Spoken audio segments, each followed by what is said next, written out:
బహుశా మీరు కొంచెం జాగ్రత్తగా గమనించుంటే వారు ఎంత లోతైన విషయాలను చెప్పినారు. విషయాన్ని నెమ్మదిగా లో వాయిస్తో చెప్పినారు, కానీ దాంట్లో చాలా విస్ఫోటనం ఉంది.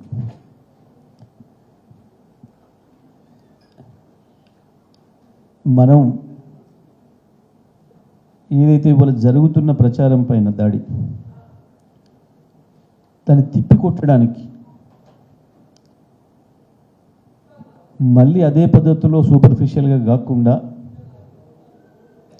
ఒక నిర్మాణాత్మకమైన పద్ధతుల్లో వాస్తవాల్ని తీసి వాస్తవాల్ని ప్రతిబింబించి సమాధానం చెప్తే వాడి ముఖం మీద కొట్టినట్టు ఉంటుంది. ఆ పని చేయండి మీరు విద్యార్థులుగా, రీసెర్చ్ స్కాలర్స్గా అన్న సందేశాన్ని పెద్దల అశోక్ అన్న ఇచ్చింది మనకి. దాన్ని మనం మామూలు భాషలో మాట్లాడుకుంటప్పుడు అన్నం ఉడికిందా లేదా చూడడానికి మొత్తం విసిగి చూస్తారా, ఒక మెతుకు విసిగి సరిపోద్ది కదా అని అంటాను చూడు. ఆ రకంగా ఒక మండలాన్ని తీసుకుంటే ఒక యూనిట్గా ఈ 10 ఏళ్లలో ఏం జరిగింది అన్న విషయం మీకు స్పష్టంగా బోధపడుతుంది. దాంతోనే వాడు మాట్లాడుతున్న వాడు ఎవడైతున్నాడో అబద్ధాలు వాడి ముఖం మీద కొట్టొచ్చు మీరు. ఆ వైపు మీ ప్రయత్నం మొదలు పెట్టండి అని చెప్పి ఇక్కడికి, ఎందుకంటే వచ్చింది ఉస్మానియా కాబట్టి, దీంట్లో చాలామంది స్కాలర్స్ ఉన్నారన్న విషయం తెలుసు కాబట్టి అశోక్ గారు మనకు ఆ సందేశం ఇచ్చారు. వాస్తవమే, మొదలు టాపిక్ వచ్చినప్పుడు కొంతమంది కన్ఫ్యూజన్ ఉంటుంది. అరే ఇదేంది, ఉద్యమ సందర్భంలో కూడా ఇదే ట్యాగ్ లైన్ ఉండే కదా, నీళ్లు నిధులు నియామకాలు, మళ్ళీ ఇది ఇప్పుడు కూడా అదే ఏంది అని. అయితే ఒక మార్పు ఉంది చూడాలి మీరు. ఆనాడు తెలంగాణ ఉద్యమం నీళ్లు నిధులు నియామకాలు, ఇవాళ తెలంగాణ రాష్ట్రం నీళ్లు నిధులు నియామకాలు. తెలంగాణ రాష్ట్రం నీళ్లు నిధులు నియామకాలు. ఎందుకంటే మనం రాష్ట్రాన్ని తెచ్చుకుంది కేవలం ఏదో రాజకీయాల కారణాల చేతనో ఇంకో దాంతోనో కాదు. రాష్ట్రం రావడం అనేది ఎవరో ఒక్కరి కోరిక కాదు. ఇది మొత్తం 3.5 కోట్ల తెలంగాణ ప్రజల ఆకాంక్ష. రాష్ట్రానికి కొరకు, రాష్ట్రం సాధించుకోవడం కొరకు ఉద్యమం ప్రారంభించుకున్నాడు. ఎందుకు మీ రాష్ట్రం అని అడుగుతున్న వాడికి, లేదా సంశయిస్తున్న వాడికి, సందేహపడుతున్న వాడికి అడగకుండానే సమాధానం చెప్పడం కొరకు ఇచ్చిన ట్యాగ్ లైన్ నీళ్లు నిధులు నియామకాలు. ఎందుకు కొట్లాడుతుంది తెలంగాణ? చాలామంది దీన్ని మలినం చేయడానికి, దీనికి మసిపోయడానికి ప్రయత్నాలు చేశారు. తెలంగాణ అంటే ఒక సెంటిమెంట్ అని, అంటే ఒక భావోద్వేగము అని. భావోద్వేగాలు ఎప్పుడు కూడా వాస్తవాల మీద ఉండవు, ఒక భావన మాత్రమే ఉంటుంది. కానీ తెలంగాణ కేవలం భావన కాదు, తెలంగాణ వాస్తవం. తెలంగాణకు నీళ్లు ఉండి కూడా ఈ పొలాల్లో పారలేదనేది వాస్తవం. తెలంగాణలో నిధులు ఉండి కూడా ఈ ప్రాంతంలో ఉపయోగపడతలేదనేది వాస్తవం. తెలంగాణలో ఉన్న ఉద్యోగాలు కూడా ఇక్కడ వాళ్ళకు రావడం లేదు, ఇక్కడ దక్కడం లేదు, ఎవరో వచ్చి దాంట్లో కూర్చుంటున్నారు అనేది వాస్తవం. కాబట్టి తెలంగాణ ఎప్పుడు సెంటిమెంట్ కాదు, తెలంగాణ ఎప్పుడు కూడా వాస్తవమే. తెలంగాణ రియాలిటీ. తెలంగాణ మోసపోతున్నది, తెలంగాణ గోసపడుతున్నది, తెలంగాణ ద్రోహానికి గురవుతున్నది అన్నది వాస్తవం. ఎందుకు మీ రాష్ట్రం తెచ్చి ఏం చేసుకుంటారు అని అంటే, ఇగో ఇవి చేసుకుంటాం, మా రాష్ట్రం మాకు వస్తే మా నీళ్లు మాకు దక్కుతాయి, మా నిధులు మాకే ఉంటాయి, మా ఉద్యోగాలు మా వాళ్ళకే వస్తాయి, మేమే చేసుకుంటాం, ఇగో దీని కొరకే రాష్ట్రం కొరకు కొట్లాడుతున్నామని చెప్పి ప్రపంచానికి చెప్పినాం. తెచ్చుకున్నాం రాష్ట్రాన్ని. తెచ్చుకున్న రాష్ట్రంలో ఏం జరిగింది అనుకున్న లక్ష్యానికి చేరుకున్నామా లేదా అనే దాని మీద ఇవాళ మళ్ళీ మనం చర్చ పెట్టాలి అని చెప్పేసి అనుకో. ముందుగా ఆ టాపిక్ చెప్పగానే కొంతమందికి కొంత కన్ఫ్యూజన్ అనిపించిన మాట వాస్తవం. అశోకన్న వాస్తవాన్ని చెప్పాను, అదే ఇదేంటి అని నేను భావించిన ముందు అని. ఇక్కడ ఇంకొక విషయాన్ని కూడా నేను మీకు చెప్పాలి. వాస్తవానికి రేపు ఉదయం దాకా కూర్చున్న వచ్చే సబ్జెక్ట్ కాదు. మైక్రోలకు వెళ్ళాలి అంటే ఒక్కొక్క అంశాన్ని తీసుకొని పోతే ఒక్కొక్క రోజు సెమినార్ చేసుకుంటే కానీ పూర్తిగా ఆస్వాదించాలి. అన్ని అద్భుతమైన విజయాలను సాధించింది కేసీఆర్ నాయకత్వంలో ఉండే తెలంగాణ ప్రభుత్వం. అన్ని అద్భుతమైన విజయాలు సాధించింది. మ్యాక్రో లెవెల్లోనే మాట్లాడుకుందాం ఇవాళ. సార్ చెప్పినట్టు ఇవాళ టీఆర్ఎస్ పార్టీ కొనసాగటానికి, టీఆర్ఎస్ పార్టీ బీఆర్ఎస్ పార్టీగా మారటానికి కూడా మూలం 2014లోనే పడింది. వాస్తవానికి తెలంగాణ రాష్ట్రం వచ్చిన తర్వాత ఇక ఎందుకులే మన పాత్ర అయిపోయింది కదా, మనం పుట్టిందే కేవలం తెలంగాణ రాష్ట్రం కొరకు, తెలంగాణ రాష్ట్ర సాధనే ఏకైక ఎజెండాగా ఉద్భవించిన పార్టీ టీఆర్ఎస్ పార్టీ అని చెప్పి మనం రాసుకున్నాం అన్నాడు. నా స్వప్నం నా ధ్యేయం తెలంగాణ రాష్ట్రమే అని చెప్పి ప్రకటించాడు కేసీఆర్. జలదృశ్యంలో చెప్పినాడు, అదే మాట చెప్పినాం. అనుకున్న ప్రకారం మన లక్ష్యాన్ని చేరుకున్నాం కదా, ఇంకెందుకు మనం దీన్ని ఇక్కడితోనే ఓడిపిద్దామనే భావన వచ్చి ఉండే. వాస్తవానికి కేసీఆర్ గారికి కూడా కొట్లాడి అలసిపోయినా అన్న భావన వచ్చి ఉండే అన్నాడు. కానీ ప్రజలకు నాయకత్వం వహిస్తున్న ప్రజా సంఘాలు, ఉద్యోగ సంఘాలతో సహా, మేధావులతో సహా, ఆ రోజు దాంట్లో కూడా అశోకన్న గారు భాగస్వాములు ఉన్నారు, దేవప్రసాద్ అని ఉన్నాడు, వెంకటేశ్వర గారు ఉన్నారు, నరసన ఉన్నారు, విద్యార్థి మా నాయకులు కూడా ఉన్నారు. ఆ చర్చ వచ్చినాడు అందరూ ఒకటే మాట చెప్పాను, అన్న ఈయన కాసి నక్కలపాలు చేయొద్దు, కొట్లాడి తెచ్చిన తెలంగాణ రాష్ట్రాన్ని మళ్ళీ ఆ దొంగల చేతిలో పెడితే దీన్ని ముక్కలు చేసి మళ్ళీ అమ్ముకుంటారు, దీన్ని నాశనం చేస్తారు. ఎవరికి తెలుసు ఈ ఉద్యమ ఆకాంక్షలు? ఒక్కడికి కూడా తెలంగాణ ఆత్మ లేదు, తెలంగాణ ఉద్యమంలో భాగస్వాములు కాలేదు. మీరు కొట్లాడి రాష్ట్రం తెచ్చిన తర్వాత కూడా, తెలంగాణ రాష్ట్ర ఏర్పాటు ప్రకటన జరిగిన తర్వాత మీ నిరాహార దీక్షతోని ఆంధ్రాలో అన్ని పార్టీలు ఒక్కటై కేంద్రం పైన ఒత్తిడి తెచ్చి మళ్ళీ ప్రకటన ఉపసంహరించేసే ప్రయత్నం చేసినప్పుడు ఆ సందర్భంలో కూడా కలిసి రాని వాళ్ళు ఈ తెలంగాణ రాజకీయ నాయకులు దద్దమ్మలు, వీళ్ళ బానిస మనస్తత్వం ఉన్నవాళ్ళు వీళ్ళు. మళ్ళీ వీళ్ళ చేతిలోకి రాష్ట్రం పోతే మళ్ళీ ఉంటుందా? అందుకే మీరు ఉండి తీరాలి అని చెప్పి మొత్తం ప్రతి సంఘం వచ్చి కేసీఆర్ గారికి విజ్ఞప్తి చేసినాయి, ఒత్తిడి కూడా చేసినాయి. కానీ జరుగుద్దా అట్లా? ఇక రాష్ట్రం ఏర్పడిన తర్వాత మొక్కుకుంటున్నాం మూలుక్కుంటున్నాం నడుపుతారు కదా రాష్ట్రాన్ని. మనంత స్పీడ్గా నడపలేకపోవచ్చు, మనంత స్పీడ్గా తీసుకుపోలేకపోవచ్చు, కానీ ఇంకెక్కడికి పోతుందిలే అనే భావన కూడా ఉండే కేసీఆర్కి. కానీ అవ్వాల ప్రజలు అనుమానించింది, ప్రజలు భయపడింది నిజమే అని చెప్పి మళ్ళీ ఈ సంవత్సరం పరిపాలన మనకు చెప్పింది. ఇవాళ ఒక ఉద్యమ ద్రోహి చేతిలోకి తెలంగాణ పోవడం అనేది ఒక ఆందోళనకరమైన విషయం.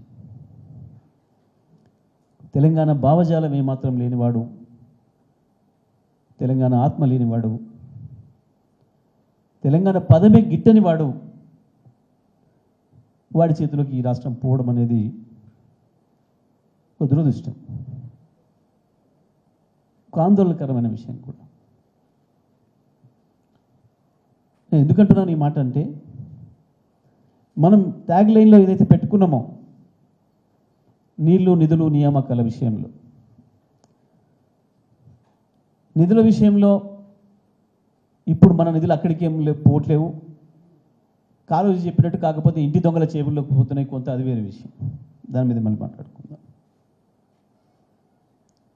నియామకాల విషయంలో ఏమి రంది లేదు. కేసీఆర్ చాలా పకడ్బందీగా ఏర్పాటు చేసిండు. 95% లోకల్కి అని చెప్పి చేసి, 95 కాదు, ఈ మధ్యకాలంలో జరిగిన అన్ని నియామకాల్లో 100% మన తెలంగాణ బిడ్డలకే వచ్చినాయి. కానీ నీళ్ళ విషయంలో ఈ ప్రభుత్వం యొక్క చేతగానితనం, ఈ ప్రభుత్వం యొక్క అజ్ఞానం, ఈ ప్రభుత్వం యొక్క మూర్ఖత్వం మళ్ళొక్కసారి తెలంగాణ ప్రజలకు నష్టం చేస్తుంది, తెలంగాణ హక్కులకు భంగం కలిగిస్తూ ఉంది. వీళ్ళ ప్రవర్తన, వీళ్ళ పరిపాలన నిజమే. ఒక్కసారి మనం సింహావలోకనం చేసుకుంటే తెలంగాణ రాష్ట్రం అనుకున్న లక్ష్యాలను చేరుకుందా? నీళ్ళ విషయంలో ఏం జరిగింది, నదుల విషయంలో ఏం జరిగింది, నియామకాల విషయంలో ఏం జరిగింది అనేది ఒక్కసారి మనం చూసుకుంటే మూడిట్లో కూడా అనుకున్న పద్ధతుల్లో అద్భుతమైన విజయాలను సాధించింది తెలంగాణ. రాష్ట్రాన్ని ఏ లక్ష్యంతో తెచ్చుకున్నామో 100కు 100% ప్రజలు ఊహించిన దానికంటే, ప్రజలు ఆశించిన దానికంటే కూడా అద్భుతమైన ఫలితాన్ని ఇచ్చింది స్వరాష్ట్రం. ఒక మాటలు చెప్పాలంటే, మన కళ్ళ ముందు కనబడుతున్న, మనం చదువుకుంటున్న, మనం వింటున్న సమకాలీన చరిత్రలో ఇవాళ ఉన్నట్లుగా తెలంగాణ, భౌగోళికంగా ఉన్న తెలంగాణ చరిత్రలో ఎప్పుడు కూడా లేదు. మొదటిసారిగా తెలంగాణ పదానికి ఏదైతే నిర్వచనం ఇస్తుంటామో, త్రిలింగాల మధ్యన ఉన్న ప్రాంతమని, కృష్ణా గోదావరిల మధ్యలో ఉన్న ప్రాంతమని ఏదైతే మనం మాట్లాడుకుంటుంటామో, కేవలం ఆ 10 జిల్లాలు తెలుగు యాసతోని, ఒకే సాంస్కృతిక పునాదితోనే ఉన్న పరిపాలన యూనిట్గా ఏర్పడింది మొదటిసారిగా తెలంగాణ కేసీఆర్ నాయకత్వంలోనే. దీనికంటే కొంచెం వెనక్కి పోయి చూసుకుంటాం మనం ఇప్పుడు మన చరిత్రను. సహజంగా కాకతీయుల దగ్గర నుంచి తీసుకుంటుంటాం. ఇంకా అంతకంటే కొంచెం ముందు కూడా శాలివాహనులు కావచ్చు, ఇంకా ఇతరుల పరిపాలన సమయాన్ని కొంత తీసుకుంటాం. వాస్తవానికి ఆనాడు కూడా ఇటు చెన్నపట్నం వైపు, ఇప్పుడు చెన్నై, మద్రాస్, అక్కడ దానికి ఉండే కాకతీయుల పరిపాలన, ఇటు కోల్కతా దాటి బర్మా వరకు కూడా ఉండే అనే విషయాన్ని చదువుతాం మన చరిత్రలో. సరే, వాళ్ళ ఆనవాళ్ళు, వాళ్ళు చేసిన పనులు ఎక్కువ తెలంగాణ ప్రాంతంలో కనబడతాయి. తవ్వించిన చెరువులు కావచ్చు, కట్టించిన గుళ్ళు కావచ్చు, మన ప్రాంతంలో ఎక్కువ కనబడుతుంటాయి. కానీ వాళ్ళ ఏలుబడిలో ఉండే ఆ మిగతా ప్రాంతాలు కూడా అనేది వింటాం మనం. కులీ కుతుబ్షాలు కావచ్చు, ఆసఫ్ జాహీలు కావచ్చు, నిజాములు, వీళ్ళ పరిపాలన సమయంలో కూడా కొంత కర్ణాటక ప్రాంతం, కొంత మహారాష్ట్ర మరాఠవాడ ప్రాంతం, ఇవన్నీ కూడా ఉండే కలిసి.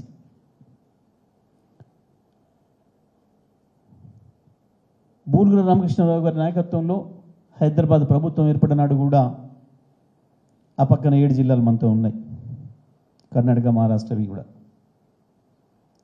ఆ తర్వాత మళ్ళీ సమైక్య ఆంధ్రప్రదేశ్లో కలిపే నాటికి ఆ 7 జిల్లాలు వేరైనాయి, మళ్ళీ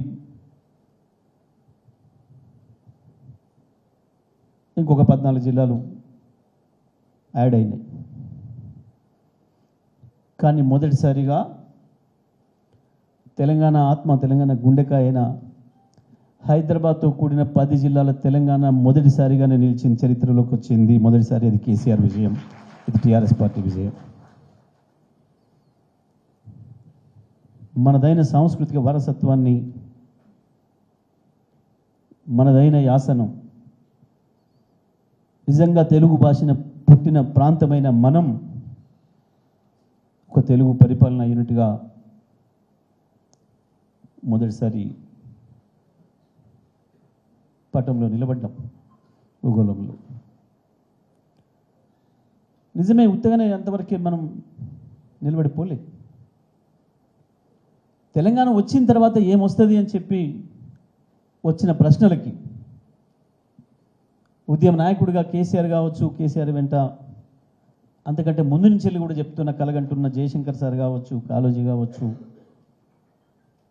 69లో చనిపోయిన అనేక మంది అమరవీరులు కావచ్చు, వాళ్ళందరూ కలలు కన్నా లక్ష్యాలకు మించి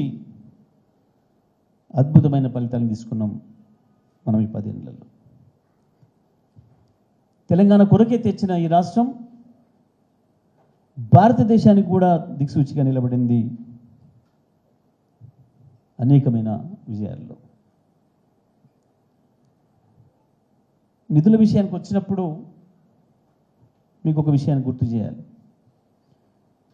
ఆ తర్వాత తప్పించుకోవడం కొరకు కాంగ్రెస్ పార్టీ కావచ్చు, కేంద్ర ప్రభుత్వం కాలయాపన చేయడం కొరకు ఏదైతే శ్రీకృష్ణ కమిటీని ఏర్పాటు చేసిందో,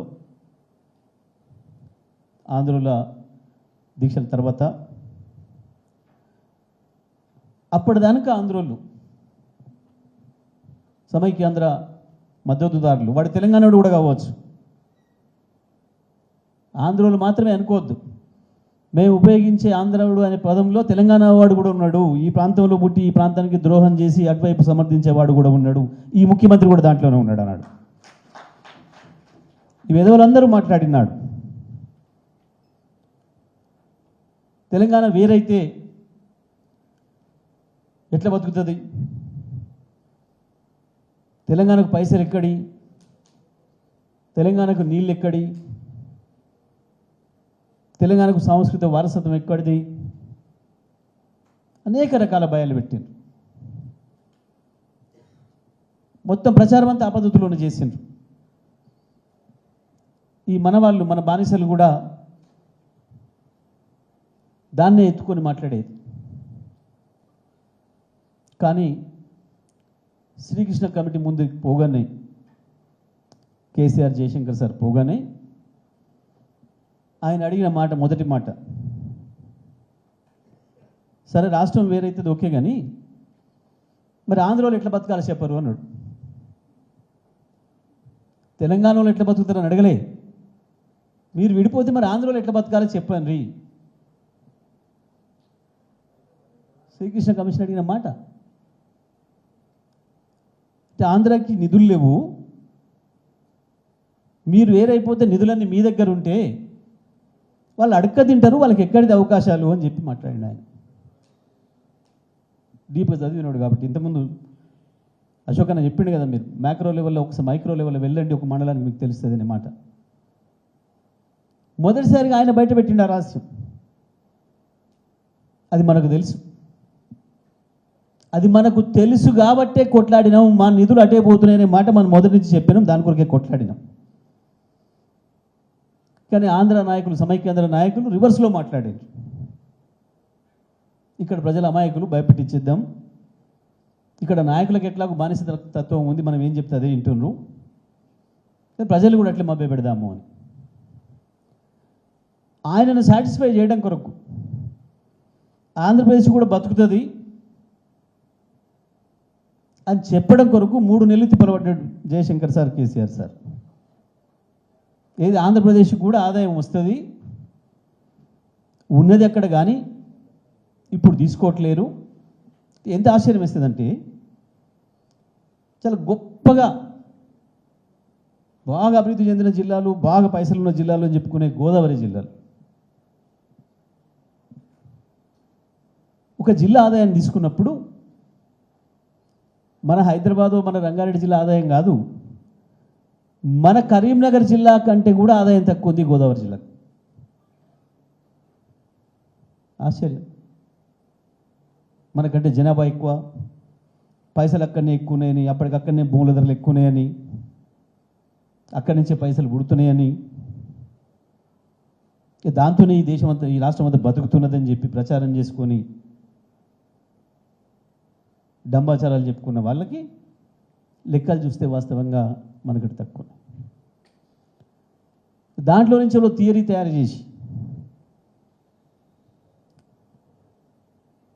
లెక్కలు స్టాటిస్టిక్స్ అన్ని జయశంకర్ సార్ తీసిస్తే దాన్ని పొలిటికలైజ్ చేసేసి పొలిటికల్ మాటల్లో ఎట్లా చెప్పాలనో ఎట్లా కుదిరించాలనో దాన్ని శ్రీకృష్ణ కమిషన్ ఒప్పియడానికి ఇవి అక్కడ ప్రిఫరేజ్ ఉంది, అక్కడ ట్యాక్స్ ఎవేజన్ ఉంది, అక్కడ ట్యాక్స్లు ఎగ్గొడుతున్నారు. తెలంగాణ ప్రజలు బుద్ధిగలలు కాబట్టి మంచిగా కొన్నదానికి ప్రతిదానికి ప్రతి పైసా ట్యాక్స్ కడుతున్నారు, కానీ అక్కడ ట్యాక్స్లు ఎగ్గొడుతున్నారు. దాంతో అక్కడ ఆదాయం తగ్గింది. అవన్నీ పద్ధతిగా చేసుకుంటే వాళ్ళకు కూడా పెరుగుతుంది అని చెప్పి లెక్కలు చూపించాడు. చూపించి ఆయన ఒప్పించాల్సి వచ్చింది. రాష్ట్రం ఏర్పడంగానే అర్థమైంది క్లియర్గా. ఒక్కటే దెబ్బకు 3 నెలలు తిరగక ముందే 1000 రూపాయలు పెన్షన్ చేసిండు కేసీఆర్. ఎక్కడికెళ్ళి వచ్చినాయి? అప్పటిదాకా 200లకు దిక్కులేని పెన్షన్ ఒకటేసారి 1000 రూపాయలకు వచ్చేసింది. 3 నెలలు మొదటి క్యాబినెట్లోనే కూర్చొని 8 గంటలు తీర్మానం చేసి ప్రజలకు ఇచ్చిన హామీలను ఏదేది ముందు నెరవేర్చాలి, ప్రజల తక్షణ అవసరం ఏముంది. కేసీఆర్కి ఆ ఎక్స్పీరియన్స్ ఉంది కాబట్టి అసలు పరిపాలన అంటే ఏంది, పరిపాలన దేని కొరకు సాగాలి, ఎవరి కొరకు సాగాలి, దేనికి తెచ్చుకున్నాం ఈ రాష్ట్రం, ఎన్ని సిద్ధాంతాలు చెప్పినా, ఎన్ని చేసినా, ఎన్ని కొత్త టెక్నాలజీలు తెచ్చినా, ఏం చేసినా ఆఖరికి మనిషి కావాల్సింది అన్నం.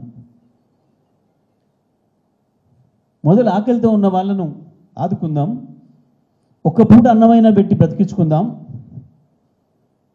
నెమ్మదిగా పరిస్థితుల్ని అభివృద్ధి చేసుకుందామని చెప్పి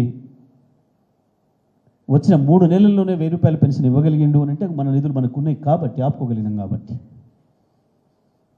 ఆ తర్వాత ఆగలే,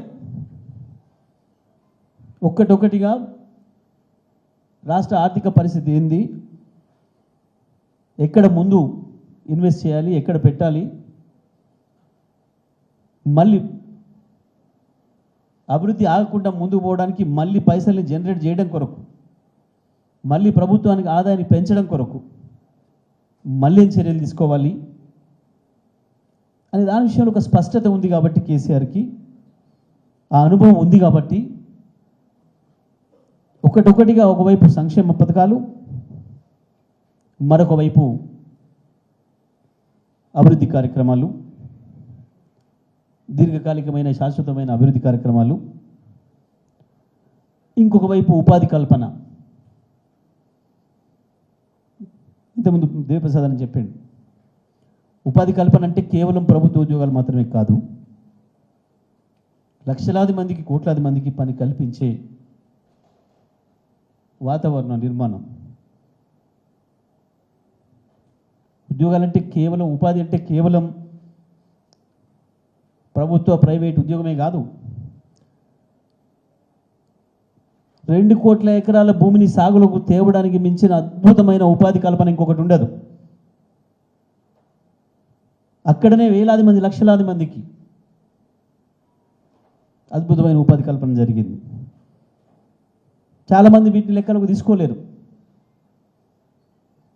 అక్కడ ఉపాధి జరిగింది కాబట్టి, అక్కడ వ్యవసాయం అభివృద్ధి చెందింది కాబట్టి, అక్కడి నుంచి ఆదాయం వచ్చింది కాబట్టి, కరోనా సమయంలో మొత్తం ప్రపంచ ఆర్థిక వ్యవస్థలు అన్నీ పడిపోయినా, నెగిటివ్లోకి పోయినా, ఒక్క తెలంగాణ బడ్జెటే సర్ప్లస్లో మిగిలింది. మొత్తం ప్రపంచంలో ఉన్న మొత్తం అమెరికాతో సహా అన్ని దేశాలు నెగిటివ్ గ్రోత్లోకి పోతే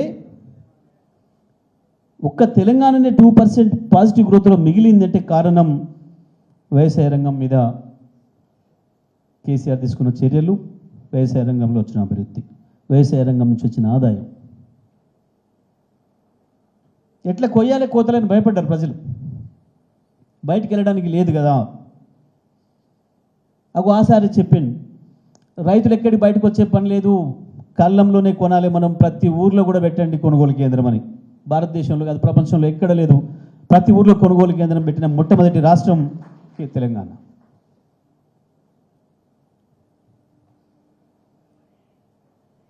ఇక్కడున్న ఆర్థిక వ్యవస్థ ఎక్కడికి వచ్చింది? 60,000 కోట్ల లోపు ఉండే ఆనాడు రాష్ట్ర ఆదాయం ఇవాళ 2.5 లక్షల కోట్లకు వచ్చింది. పెంచిండా కేసీఆర్, తగ్గించిండా?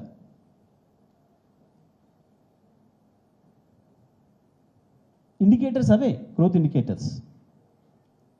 1,12,000 ఉన్న తలసరి ఆదాయం 3.5 లక్షలకు వచ్చింది తెలంగాణ రాష్ట్రంలో. ఇంత గొప్పలు చెప్పుకుంటున్న మోడీ పరిపాలనలో కూడా భారతదేశంలో రాలే, ఈవెన్ గుజరాత్లో కూడా రాలే ఆ పెరుగుదల. ఒక్క తెలంగాణ రాష్ట్రంలోనే వచ్చింది.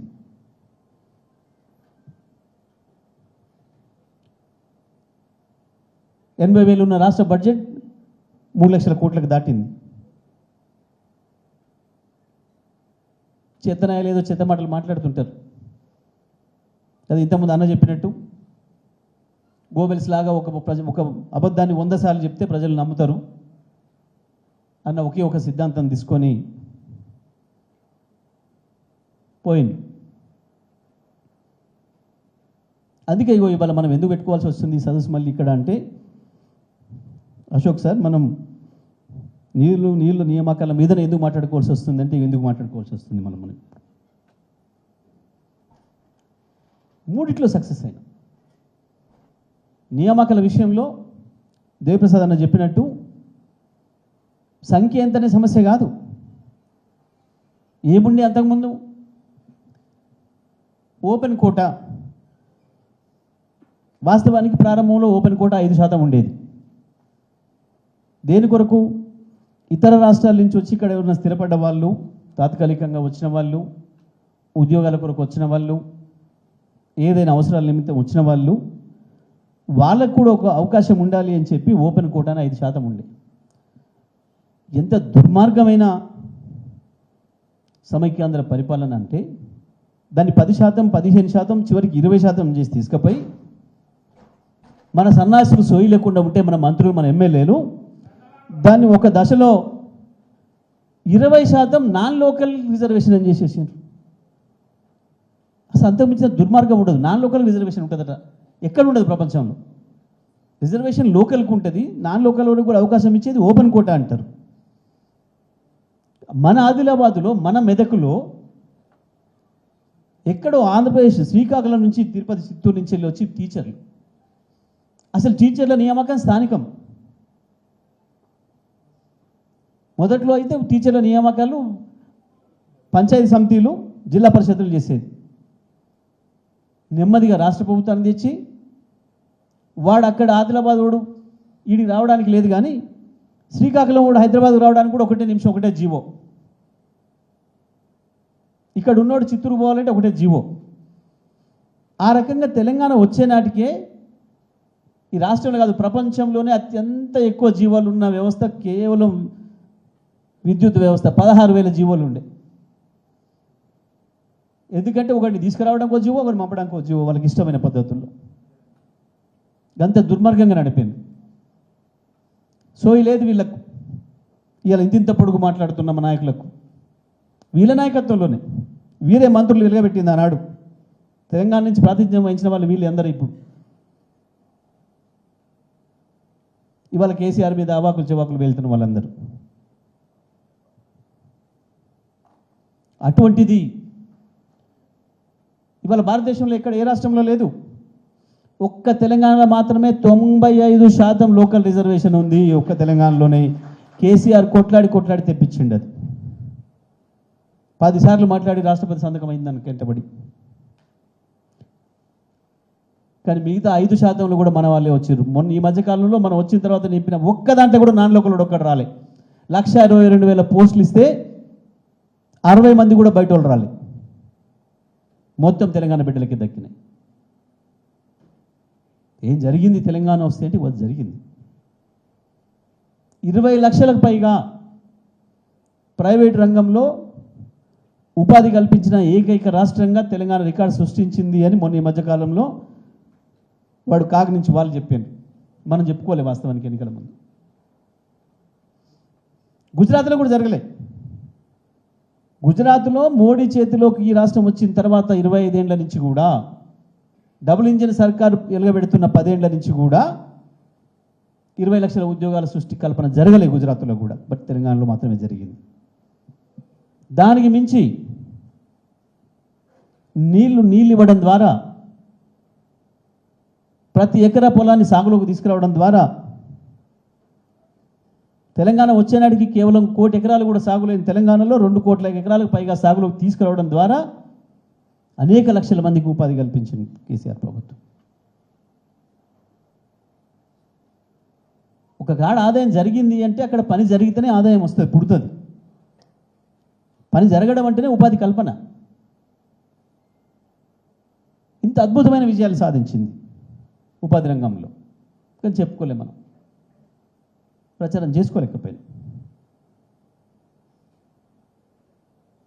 ఒక మైక్రో లెవెల్లో జరగాల్సిన, చేసి చూపించాల్సిన దాన్ని చెప్పుకోవడంలో మనం విఫలమైంది. నియామకాల విషయంలో అంత అద్భుతమైన ఫలితాలు తీసుకొచ్చినాం. భారతదేశ చరిత్రలో ఎక్కడ కూడా జరగలేదు. నిధుల విషయంలో కూడా ఎవడి మీద ఆధారపడలే, ఎవడి కొరకు ఎదురు చూడలే, ఎవరి దగ్గర పోయి భిక్షగాడిలాగా నిలబడాలనుకోలే. తెలంగాణ ఆత్మగౌరవాన్ని అక్కడ కూడా నిలబెట్టిండు కేసీఆర్. ఢిల్లీ ముందట మోకరిల్లలేదు. చల్ బై వాడిస్తే ఇచ్చిండు, లేకపోతే లేదు, మన పైసలతో మనమే చేసుకుందాం, మన నిధులు మనమే పెంచుకుందాం, మన ఆదాయం మనమే పెంచుకుందాం. అనేక మార్గాలు ఉన్నాయి. వాస్తవానికి మోడీ ఒకసారి దెబ్బ కొట్టిండు. నోట్ల రద్దు ద్వారా బాగా లేస్తున్న ఆర్థిక వ్యవస్థను ఒకసారి దెబ్బ కొట్టిండు. మననే కాదు, ఈ దేశాన్ని ముంచిండు. రెండవది కరోనా వచ్చి దెబ్బతీసింది. ఇవాళ ఇంకొక రకమైన కమిషన్ల కరోనా వచ్చింది. ఈ రాష్ట్రాన్ని మళ్ళీ ఒకసారి నాశనం చేస్తాం.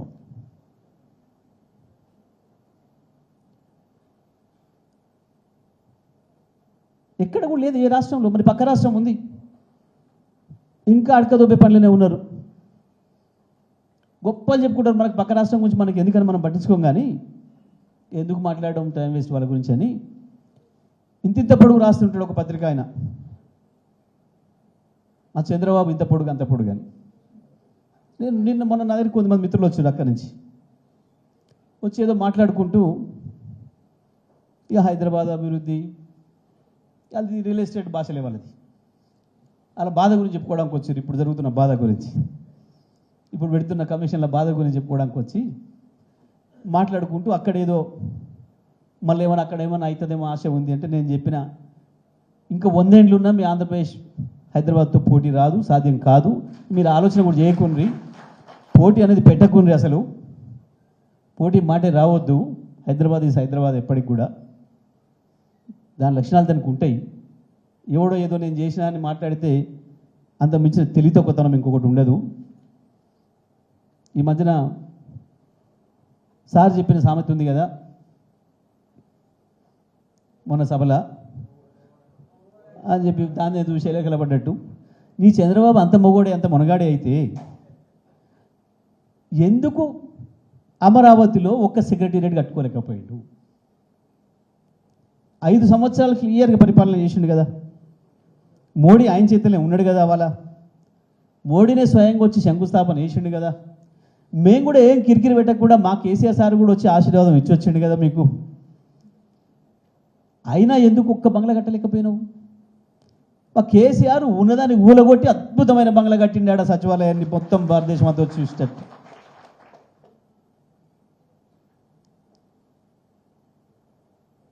ఏది మీ మునగంతనం? మహామేధావులు ఇంత పొడుగు సర్టిఫికేట్ రాసుకుంటారు, వాళ్ళకి వాళ్ళే సంతకాలు పెట్టుకుంటారు, ఇట్లా బేషన్ భుజాలు కొట్టుకుంటారు వాళ్ళకి వాళ్ళే. ఏమైంది తెలివి? ఎందుకు ఇవ్వాలని కూడా ఇంకా 6-7 గంటల కరెంట్ ఉంది ఆంధ్రప్రదేశ్లో. ఇవాళకి కూడా 6-7 గంటల కరెంటు రైతాంగానికి. ఎందుకు కేసీఆర్ ఇవ్వగలిగిండు 3 ఏళ్లలో 24 గంటల కరెంట్? ఒక ఆంధ్రప్రదేశ్లే కాదు, గుజరాత్లో కూడా 6 గంటల కరెంట్ ఇప్పటికి కూడా రైతాంగానికి. 6 అంటే 6 గంటలు, 6 నిమిషాలు కూడా ఎక్కువయ్యారు, 6 సెకండ్లు కూడా ఎక్కువయ్యారు. ఆ రాహుల్ గాంధీ అంటూ పెద్ద కార్యకర్త దొరికిండు మోడీకి కాబట్టి నడుస్తుంది కానీ వాళ్ళ రాజ్యం. కేసీఆర్ కనుక నోరిప్పడం మొదలు పెడితే మోడీ బట్టలు ఊసిపోవడం ఖాయం. వీళ్ళు కొట్టుకుంటున్న గప్పాలు రాయించుకుంటున్నవి మీడియాని భయపెట్టి పొలిటికల్లోడే భయపడుతుండే ఈడీలకు ఐటీలకు. ఇక మీడియా హౌస్ వాడు భయపడా? వాళ్ళు చేసే పనులే అవాయ్, ప్రతినిత్యం భయమేనా, డబ్బాలు కొట్టుకుంటారు. కానీ ఎక్కడ ఏ రాష్ట్రం పోటీ పడ్డది కేసీఆర్తో? ఒక్క రంగంలో, ఇది అది అని కాదు, ఒక్క రంగంలో తెలంగాణతో పోటీ పడికి ఇది అభివృద్ధి చెందింది పలానా కాడ అని చెప్పడానికి ఒక్క రాష్ట్రం. అవి కొత్తగా వచ్చిన రాష్ట్రాలు కావచ్చు, పాత రాష్ట్రాలు కావచ్చు, మనకంటే పెద్దవి కావచ్చు, మనకంటే చిన్నవి కావచ్చు. ఏ ఒక్కడైనా దరిదాపుల్లో కూడా ఉన్నాడా తెలంగాణకు? ఆంధ్రప్రదేశ్ చివరికి 2023-24 సంవత్సరంలో మనకి ఎన్నికలు కావడానికి కొద్ది ముందట ఆంధ్రప్రదేశ్ మంత్రి ఒక ఆయన కలిసి నాకు మాట్లాడుకుంటూ అన్నీ, అరే అన్న పాలల్లో మీరే నెంబర్ 1 అయినరు, మాంసం ఉత్పత్తిలో మీరే అయినరు, ఇక వ్యవసాయం మిగతా అయితే చెప్పనాలివి కాదు అని. ఇప్పటికి మాకు మాత్రం చేపలది ఒక రికార్డు ఉంది, మేమే చేపలల్లో అన్నాడు. అంటే నిన్ననే వచ్చింది రిపోర్ట్ కేంద్రం నుంచి, చేపలల్లో కూడా భారతదేశంలో నెంబర్ 1 రాష్ట్రం తెలంగాణ అయింది. ఓ అమ్మ అది కూడా గుంజుకోరు అన్నమాది అన్నాడు. చేపల ఉత్పత్తులు కూడా తెలంగాణ నెంబర్ 1 రాష్ట్రం అయింది. ఒకనాడు ఒట్టి చేప దొరికితే మహా గొప్ప, ఒక్క పరకపిల్ల దొరికితే దాన్ని పులుసులో వేసుకొని నేను చేపల కూర తింటున్నా అనుకొని తినేది తెలంగాణ ఒకనాడు. కొంతమందికి అది నీసులేని ఉండరు, గాల గురించి మాట్లాడుకుంటూ చెప్తారు ఊళ్ళల్లో. వీరికి పరక దొరికితే చాలు తెచ్చి నీళ్ళ దాంట్లో ఏంది పులుసులో వేసేసి తింటున్నానే ఫీలింగ్తో తింటాడు అని. కోట శ్రీనివాసరావు వాడు ఏలాడ గట్టి తిన్నట్టు. గటువంటి స్థితి నుంచి తెలంగాణ భారతదేశానికి కాదు బయటికి కూడా చేపల్ని కూడా ఎగుమతి తీసుకొచ్చింది కేసీఆర్ పరిపాలన. కేసీఆర్ విజన్ అంటే ఏంటంటే గది. ఏమొచ్చింది తెలంగాణ వచ్చినాక? నిధుల విషయంలో ఏమొచ్చింది, నియామకాల విషయంలో ఏమొచ్చింది అంటే ఈ అద్భుతమైన విజయాన్ని సాధించడం. నీళ్ళ విషయంలో, నీళ్ళ చాలా పెద్ద సబ్జెక్టు. వాస్తవానికి ప్రతి ప్రాజెక్టుకు ఒక కథ ఉంది తెలంగాణలో. ప్రతి ప్రాజెక్టుకు ఇగో మనం కూర్చున్న కాంచి ఇప్పడానికి ఎంతసేపు మాట్లాడుకున్నామో అంతసేపు మాట్లాడుకున్నా ఒడవనంత వెద ఉంది తెలంగాణలో ప్రతి ప్రాజెక్టుకి. దాని వెనుకాల ఒక భీమా, ఒక నెట్టెంపాడు, ఒక కల్వకుర్తి, ఒక ఎస్ఆర్ఎస్పి మొదలుపెట్టి 30 ఏళ్ళు, 40 ఏళ్ళు, 50 ఏళ్ళు సమైక్య ఆంధ్రప్రదేశ్లో కేవలం మన కన్నీళ్ళు దూడటానికి, మనను మభ్యపెట్టడానికి ప్రారంభం చేసి ఎంత దుర్మార్గంగా ఉండేదంటే బడ్జెట్ కేటాయింపులు అప్పుడు పంచాయతీ లేకుండా బడ్జెట్ పెట్టేది. తెలంగాణ ప్రాజెక్టులో కూడా బడ్జెట్ పెట్టేది. ఇక 2 నెలలు 3 నెలలు ఉంది, ఆర్థిక సంవత్సరం అయిపోతుంది, 3 త్రైమాసికాలు అయిపోయినాయి అన్నాక ఇక అసలు రూపం బయటకు వస్తుండే. ఎస్ఆర్ఎస్పీ పెట్టిన ఈ ఖర్చు కాలేదు, వాటిని డైవర్ట్ చేసేసి పలానా ప్రాజెక్టు పంపండి. బ్రహ్మంగారి సాగరు, బ్రహ్మంగారి మఠము, మొత్తం తెలంగాణ ఇరిగేషన్ మీద పెట్టిన ప్రతి పైసను ఖర్చు కాలేదు, అడిగి పంపండి. ఖర్చు దానంతరం అది అయిద్దా? ఆంధ్రప్రదేశ్లో అవుతుంది ఎట్లా, ఇక్కడ కాదు ఎట్లా? ఖర్చు పని చేపిస్తే అవుతుంది, కాంట్రాక్టర్కి ఇచ్చి వంతును ఒత్తిడి చేయిస్తే పని అవుతుంది. 1-2 సార్లు కాదు, వరుసగా 20 ఏళ్ళు 30 ఏళ్ళు జరుగుతుంటే కూడా ఒక్కడంటే ఒకడు దద్దమ్మ మాట్లాడలే. జానారెడ్డి కావచ్చు, ఆయన ఇంకోగైనా ఎవడైనా కావచ్చు, తెలంగాణ మంత్రులు ఒక్కరంటే ఒక్కడు కూడా ఎన్నడూ మాట్లాడలే. ఆ విషయం వాళ్ళ స్పృహలోకి కూడా రాలేదు. ఎంత దనక రాలేదంటే నాగార్జున సాగర్ ఎడమ కాలువ, సరే సాగర్తో పెద్ద కథ. నాగార్జున సాగర్ చెప్పాలంటే పెద్ద కథ. కేవలం నాగార్జున సాగర్ను 19 కిలోమీటర్ల కిందికి తీసుకుపోయి కాలువను, ఎడమ కాలువను కూడా, కుడి కాలువ అంటే మొత్తం వాళ్ళదే, ఎడమ కాలువను కూడా మళ్ళీ ఆంధ్రప్రదేశ్కు హక్కులు ఉండేటట్లుగా ఎప్పటికైనా వీళ్ళు తిరుగుబాటు చేస్తే మనకు దీని మీద హక్కు ఉండాలి అని చెప్పి ఒక కుట్రతోని నల్లగొండకు పైనుంచి రావాల్సిన దాన్ని కిందంగా తీసుకుపోయి ఖమ్మం కిందంగా తీసుకుపోయి అవతల ఆంధ్రాలో నూజివీడుకు మైలవరానికి నీళ్ళు ఇవ్వటానికి కుట్ర చేసిన ఇంజనీరు సంజీవరావు కేఎల్ సంజీవరావుని ఏకగ్రీవంగా ఎంపీని చేసి కేంద్ర మంత్రిని చేసింది ఆంధ్రప్రదేశ్. జస్ట్ ఒక్క ప్రాజెక్టును 19 కిలోమీటర్ల కిందికి తీసుకొచ్చి ఆంధ్రప్రదేశ్లో ఒక 50-60 వేల ఎకరాలకి నీళ్ళు ఇవ్వటానికి పొడిగించినందుకు ఆయనకు బహుమానంగా ఏకగ్రీవంగా ఎంపీని చేసి ఆయన రాజీనామా చేయించి ఆ తర్వాత ఇంజనీరింగ్ రిటైర్ అయినాక ఏకగ్రీవంగా ఎంపీని చేసి అది కూడా అత్యంత ఎక్కువ పోటీ ఉండే కృష్ణా జిల్లా నుంచి కేంద్ర మంత్రిని కూడా చేసిండ్రు. అవో గది వాళ్ళ ఐక్యత. మన సన్నాసులకి సోయి కూడా లేదు. ఎంతదాకా లేదు సోయి అంటే ఆ ప్రాజెక్టుకు అంత అన్యాయం జరిగిపోయిన ఆ ప్రాజెక్టులో నాగార్జున సాగర్ నుంచి నీళ్ళు బయట రాగానే వాస్తవానికి దాని పేరు నందికొండ, నాగార్జున సాగర్ కాదు నందికొండ.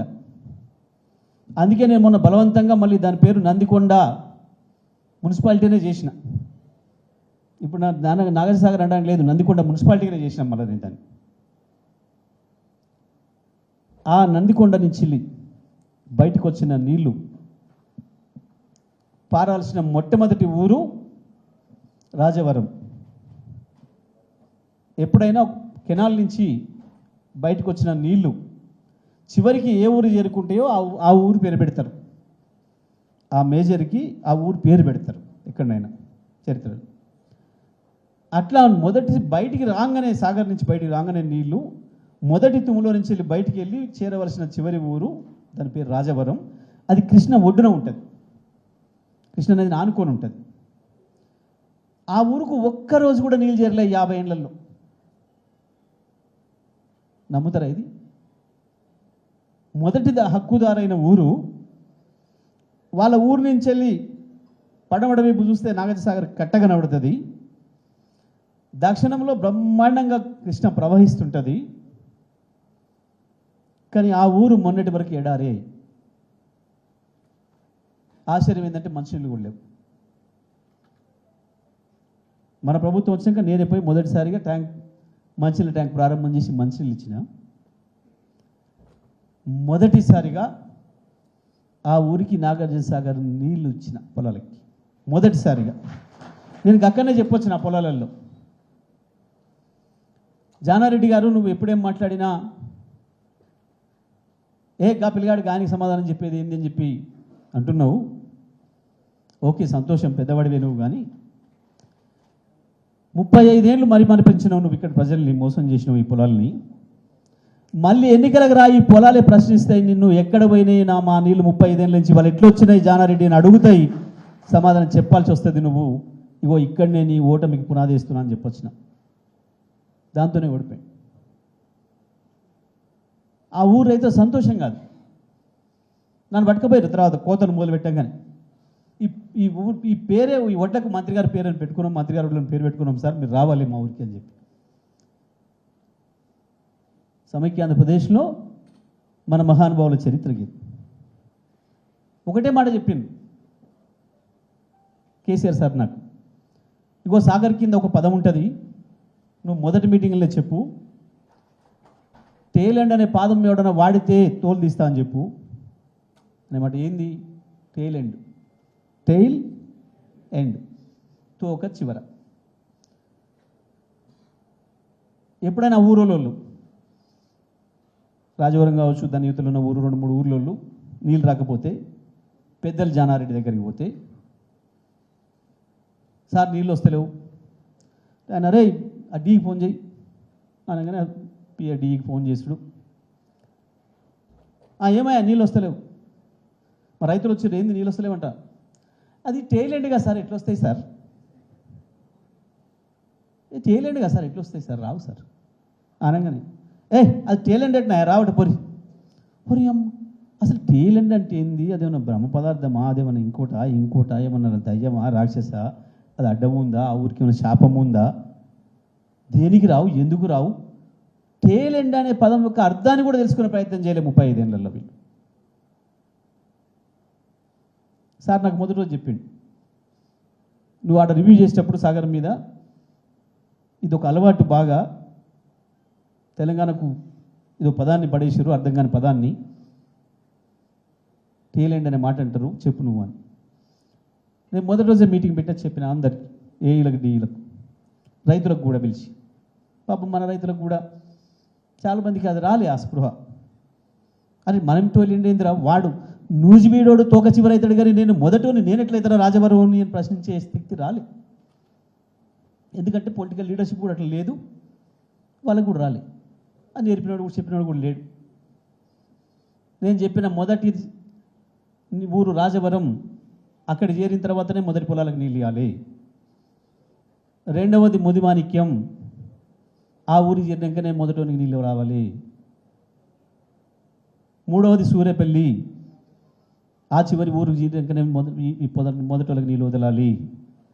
అంటే మీకు అర్థమైంది కదా, మొత్తం నల్గొండ జిల్లాలో నీళ్లు వారిన తర్వాత ఖమ్మంలో వారిన తర్వాత మాత్రమే ఆంధ్రకు పోవాలి తప్ప అక్కడికి ఒక చుక్క కూడా పోవడానికి వీలేదు అని చెప్పి, మా పొలాలు బారితే తప్ప చుక్క నీళ్ళు కూడా కిందికి పోనివ్వము అని చెప్పి, పోవద్దు అని చెప్పిన అధికారులకు.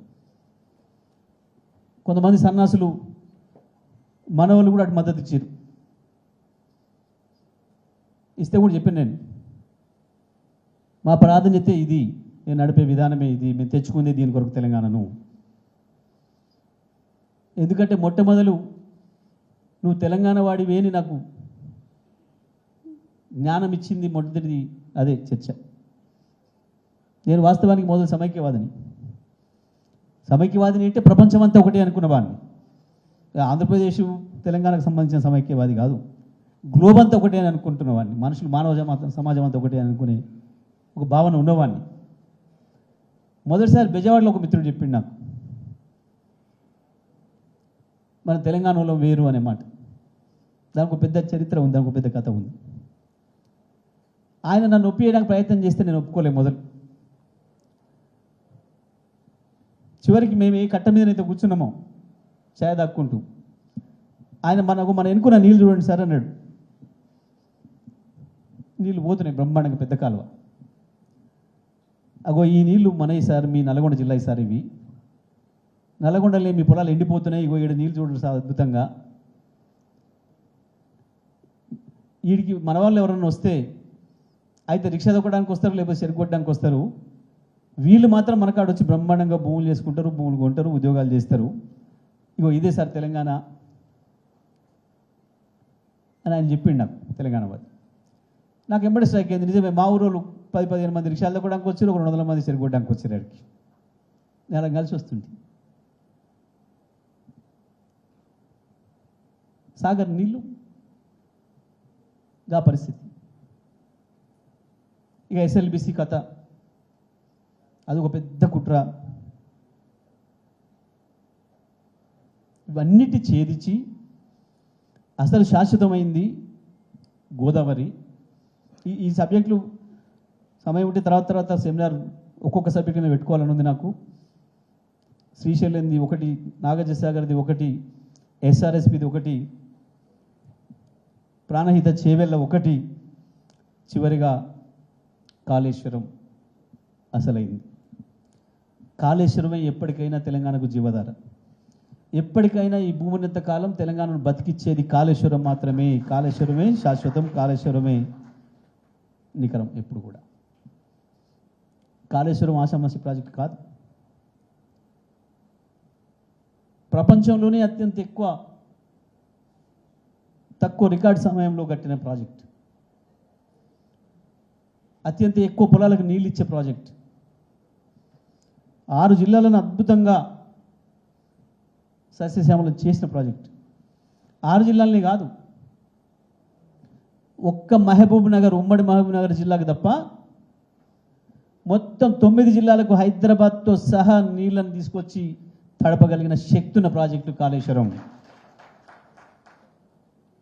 ఒక్క మహబూబ్ నగర్ జిల్లాకు తగలదంతే, అన్ని జిల్లాలకి. ఎంత అద్భుతమైన ప్రాజెక్ట్. ఈ దుర్మార్గులకి దాని లోతు తెలియదు, దాని విలువ తెలియదు. పెరిఫెరల్గానే మాట్లాడుకుందాం అని చెప్పినట్టు మీకు కూడా సమయం చాలా అవుతుంది. వాస్తవానికి ఏ ప్రాజెక్ట్ ఎక్కడనైనా నదుల నీళ్ళు అనేవి పంచుకోవడం అనేది అంతర్జాతీయ సబ్జెక్ట్. అది దానికి అంతర్జాతీయ న్యాయ సూత్రాలు ఉన్నాయి. ఇంటర్నేషనల్ లాస్ ప్రకారమే నీళ్ళు పంచుతారు, నదుల నీళ్ళు. ఎందుకంటే చాలా దేశాలు పంచుకుంటాయి నదులను. ఇప్పుడు మనకు కూడా నిన్న పంచాయతీ అవుతుండే కదా, నీళ్ళు ఆపుతాం ఇదేదని అంటుండ్రి కదా. సరే వానకాలం వస్తే ఎట్లా ఆపుతారని తర్వాత సంగతి. కానీ ఆ రకంగా దేశంలో ఉండే రాష్ట్రాల మధ్యన కూడా నీళ్ళ పెంపకం ఆ సూత్రాల ప్రకారం జరుగుతాయి. దాంట్లో మొట్టమొదటి ప్రయారిటీ తాగునీళ్ళకి ఇస్తారు. ఆ నది మీద ఆధారపడి ఉన్న పట్టణాలు కావచ్చు, గ్రామాలు కావచ్చు, నగరాలు ఏవైనా ఇప్పటివరకు తాగునీళ్ళు వాడుతున్నవి కేవలం దాని నుంచి తాగునీళ్ళు వస్తే బతికే అవకాశం ఉన్నదానికి మొదటి ప్రయారిటీ ఇస్తారు. రెండవది సాగునీళ్ళల్లో కట్టబడ్డ ప్రాజెక్టులకు ఇస్తారు. ప్రయారిటీ. ఆ తర్వాత క్యాచ్మెంట్ ఏరియాకి ఇస్తారు అలొకేట్ చేసేటప్పుడు. దీన్ని దృష్టిలో పెట్టుకొని ఎప్పుడైతే అంతకుముందేమో అసలు పట్టించుకోలేదు వాళ్ళు. నా ఆంధ్రాలో చేయలే, నా తెలంగాణ చేయలే, ఎక్కడ అభివృద్ధి చేసింది లేదు. కేవలం హైదరాబాద్కు వచ్చి వాళ్ళు అభివృద్ధి అయినారు తప్ప కొద్దిమంది నాయకులు వాళ్ళు ఎప్పుడు కూడా రాష్ట్రాన్ని అభివృద్ధి చేద్దామని ఆలోచనలు లేరు. వీలైనంత మేరకు ఉన్నది తినాలి, అంతే. ఉన్నది తినాలి అంటే తమ్ముని భాగం కూడా తినాలి, తెలంగాణ భాగం కూడా తినాలి. తెలంగాణ భాగం కూడా తినేస్తున్నారు కాబట్టి మనం పంచాయతీ చేసినాం. 69 ఉద్యమం ఎప్పుడైతే మొదలైందో అక్కడనే మొదలైంది వాళ్ళ కుట్ర. అమ్మ ఎప్పటికైనా ఇది తెలివి వార్తట్టరు తెలంగాణ వాళ్ళు, ఉత్తుత్తగానే 11 సీట్లు గెలిపించారు, ఇది ఎప్పటికైనా ప్రమాదానికి వస్తుందని చెప్పి ఇక జలదోపిడి మొదలుపెట్టిండ్రు. అప్పటికే నిధులు నియామకాలలో కొట్టేసారు, మొత్తం ఏడుకాటి దోసుకున్నారు, స్థిరపడ్డారు, ఇక నీళ్ళ మీద పడ్డారు. ఆంధ్రప్రదేశ్లో అనుమతి లేకుండానే అనేక ప్రాజెక్టులు కట్టిండ్రు. రాజశేఖర రెడ్డి పీరియడ్ పూర్తయ్యే నాటికే కృష్ణ మీద 350 టీఎంసీల నీళ్ళ నిల్వ చేయగలిగిన ప్రాజెక్టులు కట్టిండ్రు. మొత్తం మన డబ్బులతో, సమైక్య ఆంధ్రప్రదేశ్లో ఉండే రాష్ట్ర ప్రభుత్వ డబ్బులతో. దానికి ఒక్కదానికి కూడా కేంద్రం అనుమతులు కానీ అప్లై చేయటం కానీ జరగలే. లోన్ వైపు పొరపాట్ల కూడా చూడలే. సమైక్య ఆంధ్రప్రదేశ్లో మనందరి పాట ఉన్న డబ్బులతోనే కట్టిండ్రు. దేనికి కట్టిండ్రు అంటే ఒకవేళ ఎప్పుడైనా తెలంగాణతోని వేరే పరిస్థితి వస్తే కృష్ణే మనకు దిక్కు కాబట్టి ఇప్పుడే ప్రాజెక్టులు గట్టి పెట్టుకుంటే చచ్చుకుంటే అలొకేషన్ మనకు వస్తుంది అని తెలివితో చేసింది. మన మనకు అసోయి లేదు, ఆ వైపు ఆలోచన కూడా లేదు. నేను 17 ఏళ్ళు మంత్రిని చేసిన సమైక్య రాష్ట్రంలో నా అంత పొడుగు ఇవ్వలేడు అని చెప్పుకునే మంత్రితో సహా, నేను ఇంజనీర్ను అని చెప్పి పరీక్షలే రాయకుండా ఎగిరిపోయటంతో సహా ఎవడికి కూడా సోయి లేదు.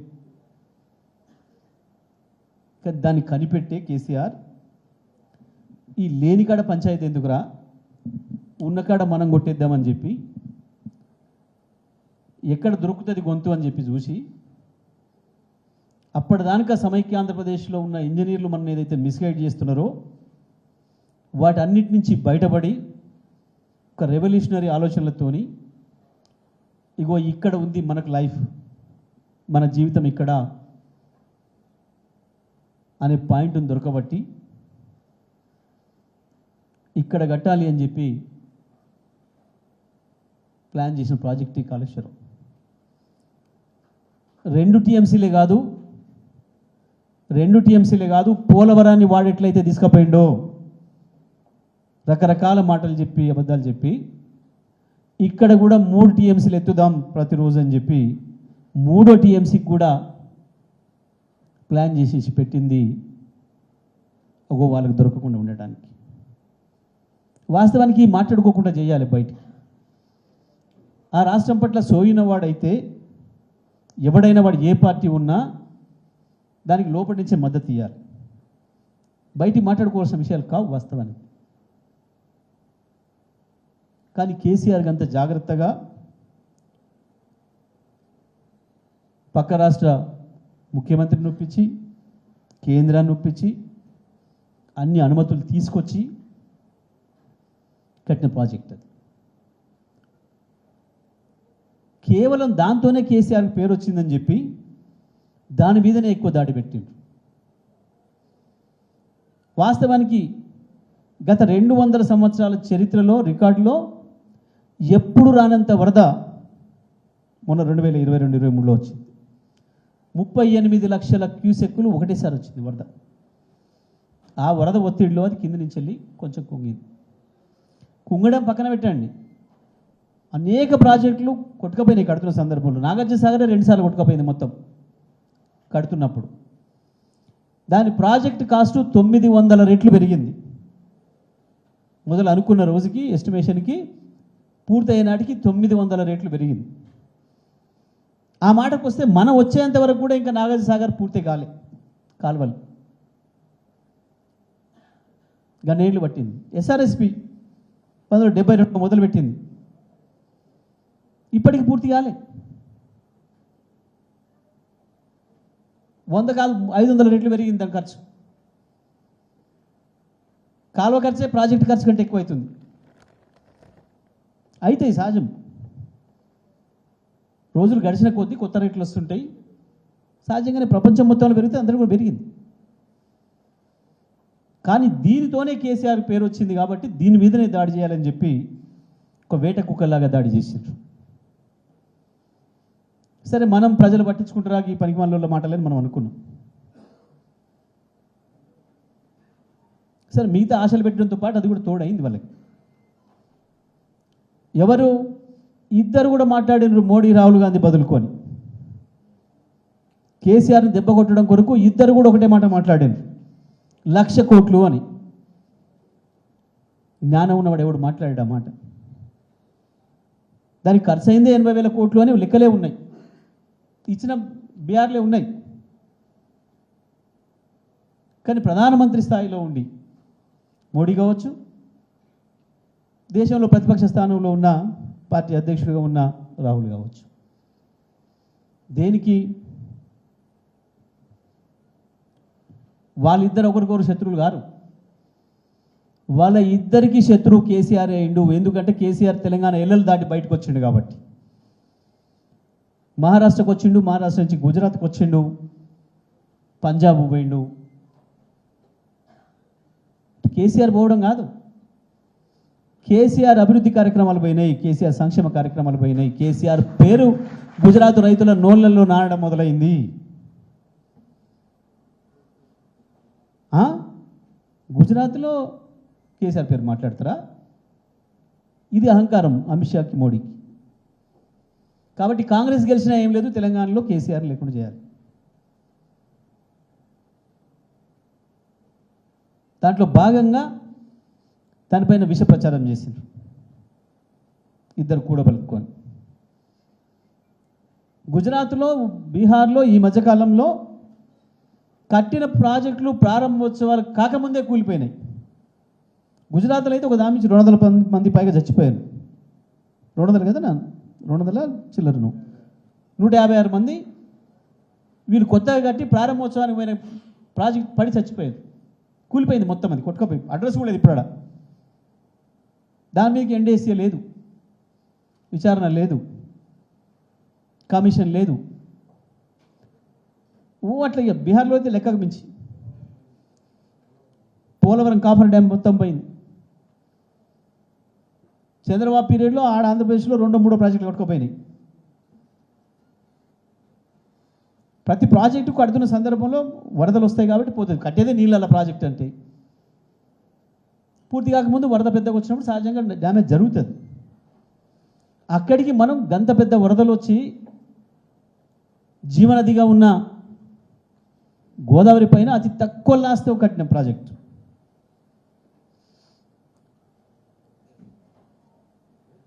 ఎంత గోదావరి మనకు పోలవరంతో వచ్చేది, మన కాళేశ్వరంతో వచ్చేది 18.5 లక్షల ఎకరాలు కొత్త సాగు, దాదాపు 20 లక్షలకు పైగా స్థిరీకరణ, అంటే పాత ప్రాజెక్టులు ఏదైతే కట్టి దాని కింద నీళ్లు సరిగా అందకుంటున్నాయో వాటన్నిటిని నింపడానికి వీళ్ళందరూ ఏడిపోయిందంటే ప్రపంచంలోనే ఇప్పటి వరకు ఎవరు చేయని ఒక అద్భుతమైన ఇంజనీరింగ్ మెస్మరిజాన్ని కేసీఆర్ చేసిండు. నదిని రివర్స్ తీసుకుపోయాడు, గోదావరి కిందికి వచ్చే గోదావరిని రివర్స్ తీసుకుపోయాడు పైకి. ఎస్ఆర్ఎస్పిలో ఓవర్ఫ్లో అయిన నీళ్లు కిందికి కాళేశ్వరానికి రావాలి, కానీ అవసరమైనప్పుడు కాళేశ్వరం నీళ్లు కూడా తీసుకుపోయి ఎస్ఆర్ఎస్పిలో పోయటానికి ప్లాన్ చేసిండు, పోయించిండు సక్సెస్ఫుల్గా. నిజాం సాగర్ ప్రపంచంలోనే మొట్టమొదటి major irrigation project. Nizam Sagar ప్రపంచంలోనే, నేను కేవలం భారతదేశంలో ఏసియాలో కాదు, ప్రపంచంలోనే మొట్టమొదటి major irrigation project Nizam Sagar. అది కూడా మా పైన మహారాష్ట్ర కర్ణాటకలలో అనేక ప్రాజెక్టులు కట్టి నీళ్లు రాకుండా అవుతున్నాయి కాబట్టి దాన్ని కూడా దీంతోనే నింపడానికి పైకి తీసుకుపోయింది నీళ్ళు. ఎప్పుడో 100 ఏళ్ల కింద కట్టబడ్డ నిజాం సాగర్ను మళ్ళీ రిజువనేట్ చేయడానికి కాళేశ్వరం నీళ్ళని తీసుకుపోయి దాంట్లో నింపి దాని కింద పొలాలు వారియటానికి. ఎస్ఆర్ఎస్పి కూడా, ఎందుకంటే ఎస్ఆర్ఎస్పి కంటే పైన బాబ్లీ అనేది అయితే రాజకీయ డ్రామా చేసిండో చంద్రబాబు, దానిపైన 60 కట్టిరు అటువంటి వాళ్ళు. ఆఖరిది ఇది బాబ్లీ. చెక్ డ్యామ్లు ఇప్పుడు కేసీఆర్ ఎట్టయితే చెక్ డ్యామ్లు కట్టించిండో మనకు మొత్తం ఎక్కడ కూడా ఇవాళ మనం చూస్తే షేక్ హ్యాండ్ చెక్ డ్యామ్స్ అంటాం. కింది చెక్ డ్యామ్ నీళ్ళు ఇక్కడికి వచ్చి ఆగితే ఈడ ఇంకో చెక్ డ్యామ్, దీని బేస్ కానాలి ఆ నీళ్లు. అంటే నది ఎప్పుడు కూడా నిండుగా కనపడాలి. ఈ పద్ధతుల్ని అమలుపించింది వాళ్ళు మనకంటే ముందే చేశారు కర్ణాటక వాళ్ళు. ఒకవైపు మహారాష్ట్ర చేసింది, మహారాష్ట్ర ప్రాంతంలో మహారాష్ట్ర, కర్ణాటక ప్రాంతంలో కర్ణాటక చేసింది. దాంతో పైన నీళ్ళు రావడం లేదు. కానీ మనకి ఎప్పటికీ 365 రోజులు నీళ్ళు వచ్చేది ప్రాణహిత నుంచి. ప్రాణహిత వచ్చి కలిసిన తర్వాతనే గోదావరి జీవనది అవుతుంది. కాళేశ్వరం దగ్గర మనకు పోతే కనబడుతుంది, ఎదురుగా నీళ్ళు కనబడుతుంటే ఎడమవైపు ఎండిపోయి కనబడుతుంటుంది మానేరు నుంచి వచ్చి గోదావరిలో కలిసిన తర్వాత ఎస్ఆర్ఎస్పి నుంచి వచ్చి గోదావరి ఏదైతుందో ఇది ఎండిపోయి కనబడుతుంటుంది. సంవత్సరానికి 3-4 నెలలు, మహా అయితే 6 నెలలు వస్తాయి నీళ్ళు నుంచి. కానీ ఏడాదికి మొత్తం 365 రోజులు వచ్చేది పైనుంచి ప్రాణహిత నుంచి. అందుకే ప్రాణహిత కలిసిన తర్వాతనే కట్టాలి అని కట్టిండు. ఇగో ఇక్కడనే అసలు కుట్ర. ఎందుకు ఇంత ఎత్తున పెద్ద ఎత్తున ఆంధ్ర మీడియా దుర్మార్గమైన దాడి చేస్తుంది? వాడు మాట్లాడని కూడా వాళ్ళు మాట్లాడినట్టు వాళ్ళ నోట్లో పెట్టి వీళ్ళే రాస్తున్నారు. అది ఎట్లా రాస్తారనేది అశోక్ బాగా ఎరక. చంద్రబాబు నాయుడు నోటికి దొరకని పదాలను కూడా రాస్తాడు ఈనాడు ఆయన అంత అందంగా. ఆ పదం పలకడం కూడా రాదు ఆయనకు, వాస్తవానికి ఉచ్చరించడం కూడా రాదు, రాస్తారు. దేనికి? కాళేశ్వరం కడితే మా గతి ఏం కావాలి అని చెప్పి ఆంధ్ర ఇంజనీర్లు, ఆంధ్ర మేధావులు ఏడుపులు మొదలుపెట్టారు అంతకంటే ముందే. ఏంటిది తెలుసా వాళ్ళు రాసిన రాత? ఒకవేళ తెలంగాణ వచ్చి నిజంగానే, వాడు తెలంగాణ రావడం కంటే ముందు ఒక మేధావి రాసిన, ఆంధ్ర మేధావి, ఒకవేళ నిజంగానే కేసీఆర్ కొట్లాడుతున్నట్టు అది ఏదైనా ఫలించి తెలంగాణ వస్తే, అది రాదు కానీ వస్తే, వాళ్ళు అనుకున్నట్టు గోదావరి నీళ్ళు ఆపితే పైన మన పరిస్థితి ఏం గాను? మన పోలవరమే కాదు, మన ధవళేశ్వరం ఆ కింద ఈ నీళ్లు ఎదురుపోతే తప్ప సముద్రంలో పోటు ఎక్కువై పైకి నీళ్ళు వచ్చి మన లంకల్ని కబలిస్తే మన గతి ఏం గాను?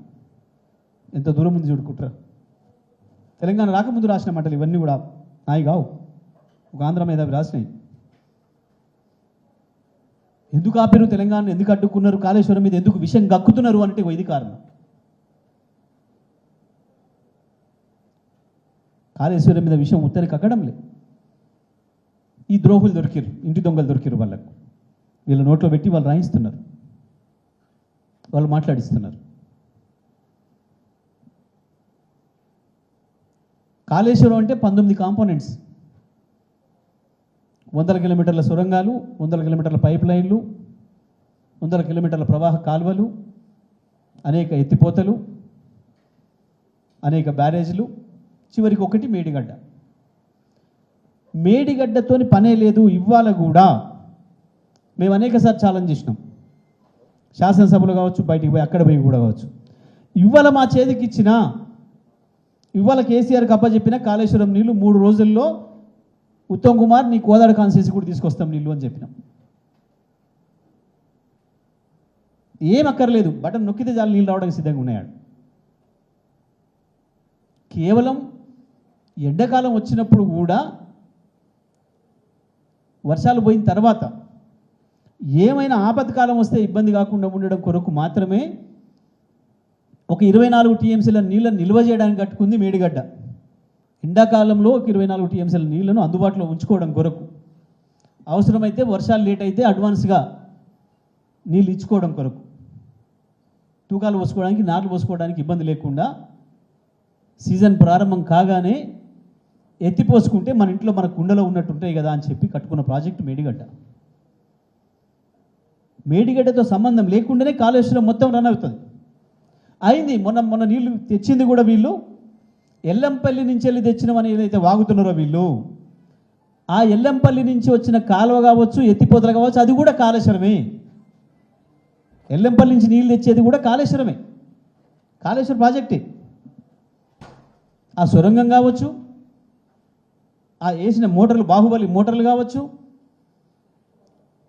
139 మెగావాట్ల మోటార్ ఒకటి ఎక్కడ లేదు ప్రపంచంలో, ఏసియాలోనే అంత పెద్దది లేదు. అది కాళేశ్వరంలో భాగంగా నిన్న మిడ్మానేరి తీసుకొచ్చిందైనా, నిన్న మలన సాగర్ తీసుకొచ్చిందైనా నీళ్ళు దాంతోనే. ఇది మొత్తం కాళేశ్వరం.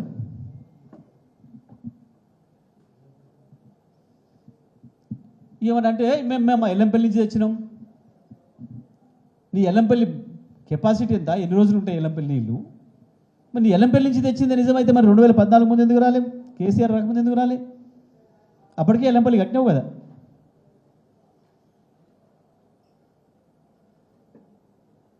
ఇదే వాగుడు నాశనం చేసిండు కేసీఆర్. ఏంది 60,000 బడ్జెట్ను 3 లక్షల కోట్లకు చేయడం, నాశనం చేయడం. 40 లక్షల మెట్రిక్ టన్నుల ధాన్యాన్ని 3 కోట్లకు చేయడం, నాశనం చేయడం. 1,12,000 తలసరి ఆదాయాన్ని 3,5 లక్షలు చేయడం, నాశనం చేయడం.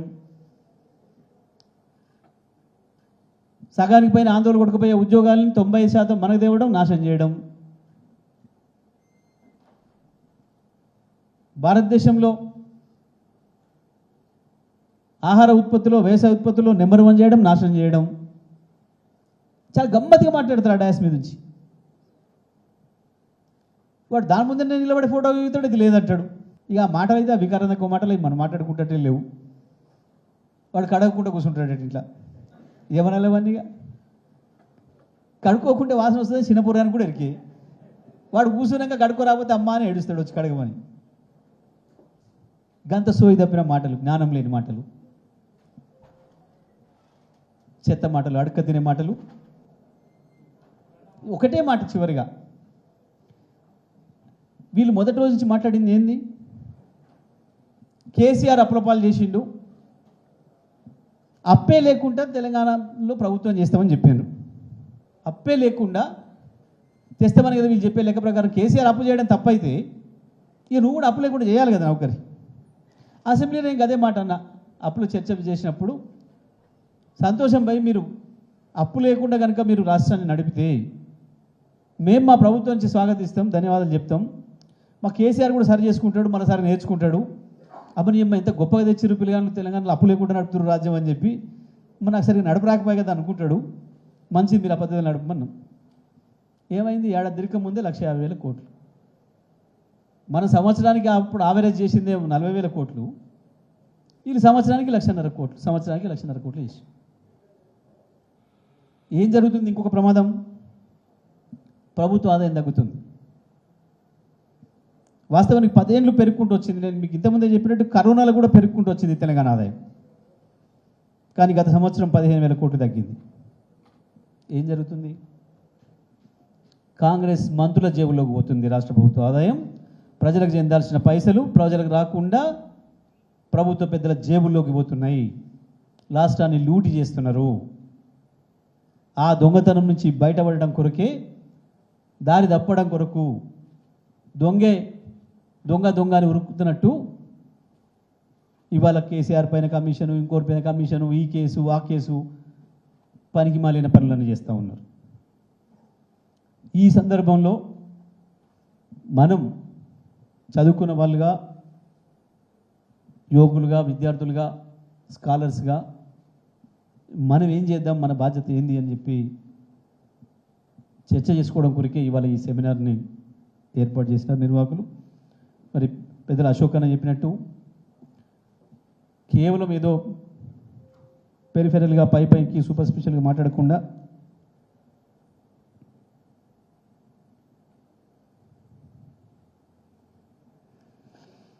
ఓకే సరే తమ్ముడు మహబూబ్ నగర్ గురించి మాట్లాడమని రాసి పంపినారు.